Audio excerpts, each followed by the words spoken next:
Hey guys, welcome back to my channel. आज की video में हम आपको बताने वाले हैं कि उत्तराखंड यानी कि यूकेपीएससी ने फॉरेस्ट रेंज ऑफिसर के ऑनलाइन फॉर्म निकाल दिए हैं। आप भी अगर इस फॉर्म को फिल करना चाहते हैं तो आप आवेदन कर सकते हैं। आवेदन प्रक्रिया 11 अगस्त से स्टार्ट हो चुकी है। इसकी लास्ट डेट 31 अगस्त है, यानी कि 31 अगस्त तक आपको फॉर्म फिल करके फाइनल सबमिट कर देना है। इसको उत्तराखंड के निवासी तो फिल करेंगे ही करेंगे, इसके साथ में अदर स्टेट के लोग भी इस फॉर्म को फिल कर सकते हैं। तो चलिए जान लेते हैं कि फीस क्या है, एज क्या है, सैलरी क्या है, ये सारी चीज़ें हम लोग स्टेप बाय स्टेप जानते हैं। और इसी वीडियो में मैं आपको फॉर्म को फिल करके भी बताने वाली हूँ, तो वीडियो को पूरा देखें। थोड़ा सा लंबा हो जाएगा क्योंकि मैं आपको इसमें फॉर्म भी बताऊंगी कैसे फिल करना है। तो चलिए स्टार्ट करते हैं। तो सबसे पहले मैं आपको बता ही चुकी हूँ कि 11 अगस्त से इसके रजिस्ट्रेशन स्टार्ट हो चुके हैं। 31 अगस्त लास्ट डेट है। एग्ज़ाम डेट अभी कंफर्म नहीं है, जल्द ही आपको बताया जाएगा। एडमिट कार्ड डेट भी अभी कंफर्म नहीं है। इसके बाद फीस की बात कर लेते हैं। तो जनरल, ओबीसी और ईडब्ल्यूएस वाले कैटेगरी के लिए 176 रुपये 55 पैसे लगेंगे। SC ST के लिए 86 रुपये के लगभग आपको पे करना होगा। और जो दिव्यांग हैं, हैंडीकैप्ड हैं, वो 26 रुपये पे करके इस फॉर्म को फिल कर सकते हैं। और आपको फीस पे करनी है ऑनलाइन, यानी डेबिट कार्ड, क्रेडिट कार्ड या नेट बैंकिंग के थ्रू आप कर सकते हो। अगर क्रेडिट कार्ड नहीं है, नेट बैंकिंग नहीं यूज करते हैं आप, तो डेबिट कार्ड लगभग सबके पास में होता है। ATM कार्ड को ही डेबिट कार्ड बोला जाता है, तो आप उसके थ्रू पेमेंट कर सकते हैं। इसके बाद एज लिमिट देख लेते हैं। तो इसकी एज लिमिट है 21 साल से लेकर के 42 साल। अभी मैं आपको ओरिजिनल नोटिफिकेशन पे भी ले चलूँगी। यहाँ पे मैं आपको मेन बातें बता देती हूँ। इसमें अगर बात करें टोटल पोस्ट की, तो 40 पोस्ट हैं, बहुत ही कम पोस्ट हैं, लेकिन ये जॉब बहुत हाई क्लास की जॉब है। तो यहाँ पे एलिजिबिलिटी देख लेते हैं। देखिए, एलिजिबिलिटी में इन्होंने बैचलर डिग्री इन साइंस, यानी कि अगर आपने BSc साइंस से की है, ठीक है, तो आप इसको फिल कर सकते। या फिर अगर आपने बीटेक किया है इन सब्जेक्ट्स के साथ में, तो आप फॉर्म फिल करने के लिए एलिजिबल हो। आपने सिविल, इलेक्ट्रिकल, मैकेनिकल से अगर environment, forestry, zoology, horticulture, mathematics, physics, जितने भी सब्जेक्ट दिए हैं आप इनको पढ़ लीजिएगा। इनसे अगर आपने बीटेक किया है तो आप इस फॉर्म को फिल कर सकते हो। हाइट 163 सेंटीमीटर्स होनी चाहिए मेल के लिए, और अगर आप फीमेल हैं तो 150 सेंटीमीटर्स आपकी हाइट होनी चाहिए। चेस्ट 84 to 89 के बीच में होनी चाहिए एंड फीमेल 79 to 84 के बीच में होनी चाहिए। इसके बाद पोस्ट नेम देख लेते हैं। पोस्ट नेम है फॉरेस्ट रेंज ऑफिसर, ठीक है। अगर आपने एक मूवी देखी होगी, अभी विद्या बालन की एक मूवी आई थी, शायद शेरनी नाम था उस मूवी का, आप उस पिक्चर को देखिए अगर आपको इस पोस्ट को समझना है तो देखिए, इसमें जनरल में आपकी 26 पोस्ट है, OBC में 5 है, EWS में 2, SC में 6 एंड ST में 1, यानी कि टोटल ये 40 पोस्ट है। एग्जाम सेंटर आपके कहाँ जाएंगे? अल्मोड़ा, बागेश्वर, चंपावत, देहरादून, ये आप पढ़ लीजिए। इसमें सारे एग्जाम सेंटर दिए हुए हैं, आप पॉज करके वीडियो को पढ़ सकते हैं, तो आप अपने हिसाब से एग्जाम सेंटर चुन लीजिएगा। मैं यहाँ पे पढ़कर इसलिए नहीं बता रही हूँ कि फिर वीडियो बहुत ज़्यादा लंबा हो जाएगा, ठीक है। फॉर्म को कैसे फिल करना है ये मैं आपको भी बता दूंगी कि कैसे आपको फॉर्म को फिल करना है। अब मैं आपको नोटिफिकेशन में ले चलती हूँ। आप चाहें तो सरकारी रिजल्ट से भी डायरेक्ट यहाँ पे लिंक दिए हुए हैं, अप्लाई ऑनलाइन पे जा सकते हैं, या फिर डिस्क्रिप्शन में भी लिंक दिया हुआ है, उससे भी क्लिक करके डायरेक्ट आप फॉर्म भरने के लिए वेबसाइट पे पहुंच जाओगे, ठीक है। अब मैं आपको नोटिफिकेशन दिखा रही, तो ये देखिए, ये आयोग की तरफ से नोटिफिकेशन आया हुआ है। सेम जो चीज़ें मैं आपको बता चुकी हूँ वही चीज़ें इसमें भी दी हुई हैं। कुछ चीज़ें मैं आपको बता देती हूँ, जैसे कि सैलरी मैं आपको बता देती हूँ कि क्या सैलरी होगी। तो देखिए, सैलरी यहाँ पे दिया है 47,600 से आपकी स्टार्टिंग होगी, और ये सैलरी आपकी 1,51,000 तक जा सकती है, ठीक है। ग्रेड वेतन 4800 रुपये होगा, और पेंशन भी इसमें है। और शैक्षिक अर्हताओं में ये सब्जेक्ट्स सभी जो मैंने आपको बताए हैं, इन सब्जेक्ट्स में से कोई एक सब्जेक्ट आपका ग्रेजुएशन में होना चाहिए, और अगर आपने बीटेक किया है तो बीटेक में कोई एक सब्जेक्ट होना चाहिए। और यहाँ पे रिजर्वेशन के लिए भी दिया है कि अन्य बातों के समान न होने पर सीधी भर्ती के मामले में उन अभ्यर्थियों को अधिमान दिया जाएगा जिसने प्रादेशिक सेना में कम से कम 2 वर्ष सेवा की हो, या नेशनल कैडेट कोर का बी प्रमाण पत्र हो, या फिर राष्ट्रीय सेवा योजना का प्रमाण पत्र हो, ऐसे लोगों को वरीयता दी जाएगी। ठीक है, चयन प्रक्रिया किस प्रकार होगी देख लेते हैं। तो चयन प्रक्रिया में आपका पेपर होगा और पेपर में आपके सारे क्वेश्चन वस्तुनिष्ठ टाइप के होंगे, यानी कि ऑब्जेक्टिव टाइप के आपके सारे क्वेश्चंस होंगे। ठीक है, क्या क्या सब्जेक्ट आने वाले हैं, थोड़ा सा मैं इसको जूम कर लेती हूँ, हो सकता है आपको नहीं दिख रहा हो। अब यहाँ पे देखिए सब्जेक्ट मैं आपको दिखा देती हूँ। सामान्य ज्ञान, अंग्रेजी में निबंध और सार लेखन भी आ सकता है, उससे क्वेश्चन पूछे जाएंगे, और सामान्य हिंदी। ठीक है, तो ये पेपर तो आपको देने ही देने हैं। आप इनमें से कोई एक वैकल्पिक विषय के रूप में से दो कोई सब्जेक्ट आप यहाँ से चूज कर सकते हो। वहाँ जब आप फॉर्म फिल करोगे तो उसमें आपको ऑप्शन मिलेंगे। ठीक है, एग्रीकल्चर, वनस्पति विज्ञान, रसायन, तो ये सारे सब्जेक्ट में से कोई 2 सब्जेक्ट्स आपको चूज करने हैं, जो कि 200 नंबर का होगा, यानी 100 नंबर का दोनों सब्जेक्ट से क्वेश्चन आपको पूछे जाएंगे। यहाँ भी ये दिए हुए हैं। और अगर आपको ये नोटिफिकेशन चाहिए तो आप मेरा टेलीग्राम चैनल ज्वाइन कर सकते हैं, वहाँ पे ये नोटिफिकेशन आपको मिल जाएगा। आप कमेंट सेक्शन पे कमेंट भी कर सकते हैं टेलीग्राम चैनल पे ज्वाइन होने के बाद, तो मैं वहाँ पे इस नोटिफिकेशन को, अब यहाँ पे दिया है किसी भी अभ्यर्थी को निम्न समूह में 1 से अधिक विषय लिए जाने की अनुमति नहीं होगी। ठीक है, यहाँ पे ये समूह दिया हुआ है कृषि, कृषि अभियांत्रिकी और पशु चिकित्सा, यानी कि इस समूह से आप केवल एक ही सब्जेक्ट चूज कर सकते हो। ऐसा नहीं कि आपने कृषि ले लिया और पशु चिकित्सा विज्ञान भी ले लिया, जी नहीं, आपको केवल एक ही सब्जेक्ट लेना है इस ग्रुप से। इसके बाद दूसरे ग्रुप से आपको ये एक सब्जेक्ट चूज कर सकते हो। ठीक है, ये मैं सारी चीजें यहाँ पे आपको इसलिए क्लियर कर रही हूँ कि जब मैं फॉर्म फिल करके आपको बताऊँ तो आपको कोई भी डाउट्स ना रह जाए। अच्छा, एक चीज और हम यहाँ पे देख लेते हैं कि अभ्यर्थियों को मुख्य लिखित परीक्षा में कम से कम जनरल को 40% अंक लाने पड़ेंगे। आर्थिक रूप से कमजोर और पिछड़े वर्ग के लिए 35% अंक आने जरूरी हैं, और जो अनुसूचित जाति एवं जनजाति से हैं उनके लिए 30% अंक लाने अनिवार्य हैं। ऐसे अभ्यर्थी जो हिंदी प्रश्न पत्र में न्यूनतम 35% से कम अंक प्राप्त करेंगे, उनकी मुख्य परीक्षा की उत्तर पुस्तिकाओं का मूल्यांकन नहीं किया जाएगा। यानी कि हिंदी में आपको 35% अंक लाने हैं। अगर आप 35% अंक उसमें नहीं ला पाते हो तो आपकी जो आगे की कॉपियां होंगी वो चेक नहीं की जाएंगी। ठीक है, और जो आपका लास्ट सिलेक्शन होगा वो किस आधार पे होगा, यहाँ पे देख लीजिए। यहाँ पे देखिए सारा कुछ मैंने हाईलाइट कर दिया है, इसको आप पढ़ लीजिएगा। और न्यूनतम शारीरिक योग्यता ये मैं आपको बता ही चुकी हूँ। देखिए यहाँ पे आपसे कुछ चीज़ें और मैं आज यहाँ पे मैं कुछ चीज़ें आपसे और शेयर करना चाहती हूँ। सीधी भर्ती में पुरुष अभ्यर्थी के मामले में 25 किलोमीटर और महिला अभ्यर्थी जो होंगी उनके मामले में 16 किलोमीटर की दूरी पैदल चलकर 4 घंटे में पूरी करना आवश्यक होगा। यानी कि आपको 16 किलोमीटर अगर आप फीमेल हैं और अगर आप मेल हैं तो 25 किलोमीटर की दूरी 4 घंटे में तय करनी होगी, अदरवाइज आप इसमें सेलेक्ट नहीं होंगे। ठीक है, तो मैंने मेन चीज़ें आपको बता दी हैं, बाकी चीज़ें आप इसमें देख सकते हो, आप इसको पढ़ लीजिएगा। मुझे ज़्यादा लंबा नहीं करना है वीडियो को। यहाँ पे राष्ट्रीयता मतलब कौन कौन इस फॉर्म को भर सकता है ये भी देख लीजिए।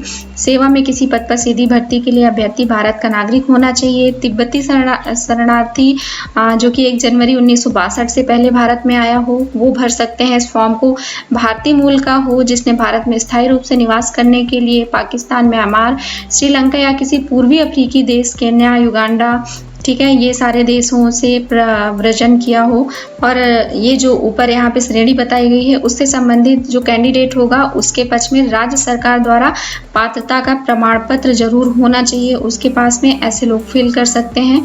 ठीक है, अदर स्टेट के लोग भी इस फॉर्म को फिल कर सकते हैं। तो चलिए ठीक है, अब मैं आपको फॉर्म पे ले चलती हूँ और बता देती हूँ जल्दी से कि आपको फॉर्म किस तरीके से फिल करना है। ठीक है, तो फॉर्म के लिए हम लोग आ गए हैं डायरेक्ट यूकेपीएससी की वेबसाइट पे, इसका लिंक आपको डिस्क्रिप्शन में मिल जाएगा। तो यहाँ पे देखिए 5 स्टेप में आपको ये फॉर्म कंप्लीट करना है। स्टेप 1 में आपको रजिस्ट्रेशन करना है। स्टेप 2 में education and other details fill करनी है। स्टेप 3 में आपको फोटो और सिग्नेचर अपलोड करने हैं। फिर 4th स्टेप में आपको पेमेंट करना है। इसके बाद आपको एप्लीकेशन को प्रिंट कर लेना है। अब यहाँ पे आकर के अप्लाई नाउ पे आपको क्लिक कर देना है। तो यहाँ पे आपको अपना नाम लिख देना है, मैं यहाँ पे नाम लिख देती हूँ। यहाँ पे आपको डेट ऑफ बर्थ डाल देनी है, डेट ऑफ बर्थ तो देखिए यहाँ पे आपको अपना नाम डालना है, पिता का नाम, और अगर आप मैरिड है तो पति का नाम डाल देना है, माता का नाम डाल देना है, जन्मतिथि यहाँ पे आपको डाल देनी है, और मेल है या फीमेल है जो भी है ये डालना है, वैवाहिक स्थिति में आपको डाल देना है जो भी है। और इसके बाद नीचे आ जाइए, यहाँ पे राष्ट्रीयता में आपको डाल देना है इंडियन अगर आप इंडिया के हैं, ठीक है। अदरवाइज अगर आप इंडिया से नहीं हैं, जो भी हैं आप यहाँ पे, तो यहाँ पे आपको टिक कर देना है। डोमिसाइल में अगर आप उत्तराखंड के निवासी हैं तो यस कर देना है, और अगर नहीं है तो आपको नो कर देना है। इसके बाद कैटेगरी में आपको देखिए यहाँ पे अगर आप उत्तराखंड के निवासी में नो कर देंगे तो आपको यहाँ पे जनरल कैटेगरी से ही फॉर्म भरना पड़ेगा, चाहे आप SC हो, चाहे OBC हो, चाहे जो भी हो। अगर आप इसको यस करेंगे तो यहाँ पे आपको और भी कैटेगरी देखने को मिल जाएंगी, ठीक है। यानी कि यहाँ पे आपको छूट, आय शुल्क और इन सब पे कोई लाभ नहीं मिलेगा। आप अनरिजर्व्ड यानी जनरल कैटेगरी की तरह यहाँ पे फॉर्म फिल कर रहे हो अगर आप उत्तराखंड के निवासी नहीं हैं तो। यहाँ पे ईमेल आईडी फिल कर देनी है आपको, अपना मोबाइल नंबर फिल कर देना है। इसके बाद ईमेल आईडी यहाँ पे फिर से कंफर्म कर देनी है और मोबाइल नंबर फिर से कंफर्म करना है। यहाँ पे एड्रेस फिल करना है। लाइन 1 पे आपको डोर नंबर या स्ट्रीट नेम लिख देना है, ठीक है। लोकेलिटी लिखनी है सेकेंड लाइन पे, और शहर का नाम अगर कस्बा है, गाँव है, जो भी है तो आपको यहाँ पे लिख देना है। इसके बाद डिस्ट्रिक्ट में डिस्ट्रिक्ट आपको चूज कर लेना है। राज्य में जिस भी राज्य से आप बिलोंग करते हैं उस राज्य को यहाँ पे चूज कर लेना है, और पिन कोड आपको यहाँ पे लिख देना है, ठीक है। आपको 2 तरह से एड्रेस लिखना होगा, एक प्रेजेंट एड्रेस यानी जहाँ पे आप अभी रहते हो वो एड्रेस आपको डालना है, एक आपको परमानेंट एड्रेस यानी जहाँ पे जो आपका परमानेंट स्थायी एड्रेस है, वो गाँव में हो सकता है या किसी दूसरे शहर में हो सकता है, वहाँ का एड्रेस इसमें डालना है। लेकिन अगर आपके दोनों ही सेम एड्रेस है, आप अपने स्थायी पते पे ही रह रहे हो, तो आपको यहाँ पे if same as above copy the address here ये आपको कर देना है, ठीक है। इसके बाद आपको फॉर्म भरने का स्थान डाल देना है, यानी कि आप किस सिटी से फॉर्म को फिल कर रहे हो, तो मैं यहाँ पे वो भी डाल देती हूँ, ठीक है। इसके बाद आपको यहाँ पे पासवर्ड डालना है। पासवर्ड की कंडीशन क्या है, देखिए यहाँ पे password should be minimum of 8 and maximum 15 characters, ठीक है। यानी मिनिमम जो कैरेक्टर होंगे आपके पासवर्ड में वो 8 कैरेक्टर्स का होना चाहिए। तो मैं यहाँ पे पासवर्ड डाल लेती हूँ अपना, और पासवर्ड फिर से यहाँ पे कंफर्म कर देना है। जो आपने ऊपर पासवर्ड डाला है वही आपको नीचे डाल देना है। इसके बाद इस सिक्योरिटी की को आपको सेम एज इट इज जैसी लिखी हुई है वैसे ही यहाँ पे टाइप कर देना है, ठीक है। इसके बाद आपको कंटिन्यू कर देना है। कंटिन्यू पे क्लिक करने के बाद आपको ये एक वार्निंग देगा, please check if all the data fields have been correctly, यानी कि आपने करेक्टली सारा डेटा फिल किया है या नहीं किया है। अगर नहीं फिल किया है तो फिर आपको एक बार फिर से चेक कर लेना चाहिए, और अगर आपको लगता है कि आपको ये चेक करना है तो आप कैंसिल कर दीजिए। अगर आपको लगता है आपने सब कुछ सही फिल किया है और आपने बार बार चेक कर लिया है तो इसको आपको ओके कर देना है। तो यहाँ पे देखिए सारी डिटेल्स आपको यहाँ पे दिख जाएगी, ठीक है। इसके बाद यहाँ पे आपको वेरीफाई करना है। I have verified all the details entered by me in the registration form and wish to submit the same, no I want to change. अगर आपको चेंज करना है तो आप सेकंड नंबर पे क्लिक कर दीजिए, अगर आपको नहीं चेंज करना है तो आप फर्स्ट नंबर पे क्लिक करिए, देन सबमिट कर दीजिए आपको, ठीक है। तो देखिए यहाँ पर लिख करके आ गया, ठीक है। और क्लिक हियर, तो देखिए यहाँ पे आपका मोबाइल नंबर लिखा हुआ है और रजिस्टर्ड ईमेल आईडी जो आपने डाली थी वो है। अब आपको यहाँ पे क्या बोल रहा है, क्लिक हियर टू लॉगिन। अब आपको यहाँ पे क्लिक करना है और जो भी आपने ईमेल आईडी डाली थी, जो पासवर्ड डाला था, उसको डाल करके आपको लॉगिन कर लेना है, ठीक है। तो मैंने यहाँ पे कर दिया है क्लिक। अब आपको यहाँ पे लॉगिन करना है। जो पासवर्ड आपने डाला है उसको याद रखिएगा, और यहाँ पे सिक्योरिटी की आपको डाल लेनी है। सेम एज इट इज जैसा लिखा हुआ है ऐसा ही आपको लिखना है, और इसके बाद आपको लॉगिन कर लेना है। लॉगिन करने के बाद देखिए डैशबोर्ड खुल गया, आपकी सारी डिटेल्स यहाँ पे आ रही है, ठीक। इसके बाद एजुकेशनल डिटेल पे आना है। इसके बाद आपको ये 4 स्टेप कंप्लीट करने हैं। प्रोसीड टू नेक्स्ट स्टेप पे आपको क्लिक कर देना है। तो ये देखिए यहाँ पे फॉर्म खुल करके आ गया है, ठीक है। आपको डिग्री का नाम यहाँ पे लिख देना है। क्वालिफिकेशन टाइप में high school, higher secondary details यहाँ पे आपसे मांगी गई है, ठीक है। हाई स्कूल की डिटेल्स यहाँ पे आपसे मांगी गई है, तो आपको हाई स्कूल की सारी डिटेल्स यहाँ पे डाल देना है। जो भी आपका बोर्ड है वो बोर्ड आपको यहाँ पे डाल देना है, ठीक है। मार्कशीट जारी करने की तिथि आपको यहाँ पे डाल देनी है। मार्कशीट में ही डेट लिखी होती है, जो डेट लिखी होगी वो डेट आपको डाल देनी है, और जो सब्जेक्ट थे वो आपको यहाँ पे सब्जेक्ट चूज कर लेना है, ठीक है। इस बाद अंक के प्रकार मार्क्स मिलता है, ग्रेड मिलता है, सीजीपीए मुझे नहीं समझ आ रहा है। अगर किसी के मार्क्स इस फॉर्म में है तो उसको मालूम होगा, वो उसी हिसाब से डाल सकता है। फिलहाल मैं यहाँ पे मार्क्स डाल देती हूँ, ठीक है। इसके बाद इंटरमीडिएट का पूरा ब्यौरा आपको यहाँ पे देना है, ठीक है। इंटरमीडिएट डिग्री का नाम आपको यहाँ पे सिलेक्ट कर लेना है। बोर्ड सेम जैसे मैंने अभी हाई स्कूल में बताया वैसे ही आपको सेम यहाँ से बोर्ड सिलेक्ट कर लेना है। मार्कशीट की तिथि लिख देना है और सब्जेक्ट यहाँ पे चूज कर लेना है। जिस साइड से आपने लिया है वही साइड इसमें डाल देना है, ठीक है। साइंस से है तो साइंस, कॉमर्स से तो कॉमर्स। इसके बाद एसेंशियल एजुकेशन क्वालिफिकेशन ग्रेजुएशन मांगा जा रहा है आपसे, तो जो भी है आपका यहाँ पे ग्रेजुएशन का आपको यहाँ पे फिल कर देना है। डिग्री का नाम यहाँ पे डाल देना है। डिग्री में से जो भी आपने किया है वो आपको यहाँ पे डाल देना है। इस तरह यूनिवर्सिटी यहाँ पे लिख देना है, बोर्ड का नाम लिख देना है, यहाँ पे स्टेट लिखना है, यहाँ पे बोर्ड का नाम आपको सिलेक्ट कर लेना है। लिखना कुछ भी नहीं है, सब कुछ आपको सिलेक्ट करना है और मार्कशीट की डेट यहाँ पे लिख देनी है और जो भी सब्जेक्ट है वो यहाँ से आपको चूज कर लेने हैं, ठीक है। पहले आप ये फिल करेंगे, इसके बाद आपको सब्जेक्ट यहाँ पे दिखाई पड़ेंगे, ठीक है। अब यहाँ से जो भी बोर्ड है आपका, अब वो बोर्ड सिलेक्ट कर लेना है। यहाँ पे डेट और यहाँ पे सब्जेक्ट, जो भी सब्जेक्ट आपका रहा है वो सब्जेक्ट आपको यहाँ पे सिलेक्ट कर लेना है, ठीक है। अंक का प्रकार जो भी है वो अंक का प्रकार आपको, और यहाँ पे प्राप्तांक और अधिकतम अंक और यहाँ पे परसेंटेज डाल देना है। इसके बाद ऐड मोर क्वालिफिकेशन, अगर इसके अलावा भी कोई आपके पास क्वालिफिकेशन है तो ऐड मोर पे जा करके आप वहाँ सेम ऐसे ही डाल सकते हो। इसके बाद अधिमानार्थम यानी कि आपको रिजर्वेशन मिल सकता है अगर आपने 2 साल या उससे अधिक प्रादेशिक सेना में सेवा की है, तो अगर है ऐसा कुछ तो आप यस कर सकते हो, अदरवाइज आप नो कर दीजिए, ठीक है। अगर आपके पास ये एनसीसी का प्रमाण पत्र है तो आप यस कर सकते हो, अदरवाइज नो। एनएसएस का अगर प्रमाण पत्र है तो भी आप इसमें जैसा भी है आप इसको यस नो कर दीजिए, ठीक है। अब आपको यहाँ पे वैकल्पिक विषय चूज करने हैं, जैसा कि मैंने अभी नोटिस में आपको दिखाया था, आप उसको देख सकते हो। आपको सेम सब्जेक्ट नहीं चूज करने हैं, ठीक है। इसके बाद अदर डिटेल्स यहाँ पे देना है। परीक्षा केंद्र का शहर, जो भी आपको परीक्षा का केंद्र लेना है यहाँ से ले सकते हो। दूसरा आप ले सकते हो, ठीक है। क्या आप शारीरिक मानकों पर ऊंचाई में छूट चाहते हैं? अगर आपको लगता है कि आपकी लेंथ कम है और आपको छूट मिलनी चाहिए तो आप यहाँ पे यस नो कुछ भी टाइप कर सकते हो। क्या आप कहीं पे कार्यरत हैं? तो आप अगर हैं कहीं पे तो आप इसमें यस कर दीजिए। उसके लिए डिटेल्स आ जाएगी कि कहाँ पे आप काम करते हैं, उसकी आप डिटेल्स फिल करिए। फिलहाल मैं इसको नो कर देती हूँ। क्या आपके खिलाफ कोई आपराधिक मामला लंबित है? तो अगर है तो ठीक है, वो यस कर दीजिए, नहीं है तो नो कर दीजिए।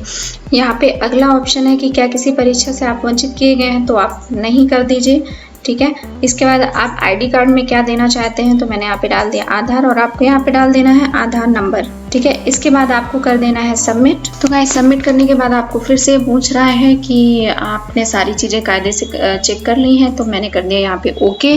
अब देखिए, अब नेक्स्ट स्टेप पे हम लोग आ चुके हैं। फोटोग्राफ एंड सिग्नेचर यहाँ पे अपलोड करनी है। देखिए, जो आपकी फ़ोटो है वो 20 KB से कम नहीं होनी चाहिए और 50 KB से ज़्यादा नहीं होनी चाहिए, यानी 20 और 50 KB के अंदर ही उसका साइज होना चाहिए, ठीक है। यानी 22, 25, 30 KB आप रखोगे तो भी ठीक है। इसके बाद जो आपका सिग्नेचर होगा वो 10 KB से कम नहीं होना चाहिए और 50 KB से ज़्यादा का नहीं होना चाहिए। अगर आपको सिग्नेचर और फोटो को रिसाइज करना नहीं आता है तो आपको ऊपर आई बटन में एक वीडियो मेरा मिल जाएगा जिस पर मैंने बताया है कि आप अपने फोटो को और सिग्नेचर को कैसे रिसाइज कर सकते हो, ठीक है। तो आप डिस्क्रिप्शन में भी आपको लिंक मिल जाएगा, आप वहाँ से जा करके देख सकते हो। अब यहाँ पे मैं फ़ोटो अपलोड कर देती हूँ। तो गाइस देखिए, मैंने यहाँ पे फ़ोटो और साइन दोनों ही अपलोड कर दी हैं। इसके बाद आपको यहाँ पे अपलोड पे क्लिक कर देना है। जैसे ही आप अपलोड पे क्लिक करोगे, देखिए यहाँ पे आपकी फ़ोटो लग करके आ जाएगी और सारी डिटेल्स जो भी आपने फिल की है वो सारी डिटेल्स यहाँ पे आ जाएगी। अब आपका ये फॉर्म हो चुका है फिल, ठीक है। अब इसके बाद आपसे यहाँ बोला जा रहा है click here to make payment. तो गाइज मैंने पूरा प्रोसेस बता दिया है फॉर्म को कैसे फिल करना है। अब आपको यहाँ पे कुछ नहीं करना है, सीधे क्लिक कर दीजिए। क्लिक करने के पहले यहाँ पर डिक्लेरेशन पे आपको यस कर देना है, ठीक है। इसको अच्छे से पढ़ लीजिए और यस कर दीजिए। अब यहाँ से जो आप अब यहाँ पे जो आपकी फ़ीस मांगी जा रही है वो 176 रुपये आपको ऑनलाइन पे करना है। तो गाइज़ मैं इसको आपको पे करके बिल्कुल भी नहीं दिखा पाऊँगी क्योंकि ये फॉर्म मुझे नहीं भरना है, बट मैंने आपके लिए यानी वीडियो बनाने के लिए मैंने इस फॉर्म को पूरा फिल किया है। तो बहुत मेहनत लगी है गाइज़, इसको लाइक करके जाना और प्लीज़ सब्सक्राइब भी कर लेना चैनल को, ऐसे ही अपडेट्स आपको मिलते रहेंगे। तो यहाँ पे पे नाउ करते हैं। मैं पूरा प्रोसेस आपको समझा देती हूँ कि किस तरीके से आपको करना है, और आई थिंक कि आपको आता ही होगा। आज के टाइम में सबको डिजिटली पे करना आता है, ठीक है, मुझे भी। तो यहाँ पे सिंपल आपको कार्ड का नंबर डाल देना है। अगर आपके पास डेबिट क्रेडिट जो भी जैसे भी आप कर रहे हो वैसे यहाँ पे आपको कार्ड नंबर डाल देना है, ठीक है। हम डेबिट कार्ड से कर रहे हैं तो मैंने डेबिट कार्ड चूज कर लिया। कार्ड नंबर डालना है, उसकी एक्सपायरी डेट लिखी होती है वहीं कार्ड में ही वो डालना है। सीवी कोड वहाँ पीछे लिखा होता है कार्ड के 3 डिजिट्स का, वो यहाँ पे आपको डाल देना है और मेक पेमेंट पे क्लिक कर देना है। आपका पेमेंट कंफर्म हो जाएगा। इसके बाद आपका प्रिंट आउट आ जाएगा, उसको आपको प्रिंट कर लेना है, ठीक है। तो ये तो था पूरा फुल प्रोसेस कि फॉर्म कैसे भरना है, पूरा नोटिफिकेशन भी मैंने आपको दिखा दिया है। तो गाइज अगर आपको ये वीडियो पसंद आया है तो प्लीज़ लाइक कर दो। Thank you so much for watching my video. Thank you.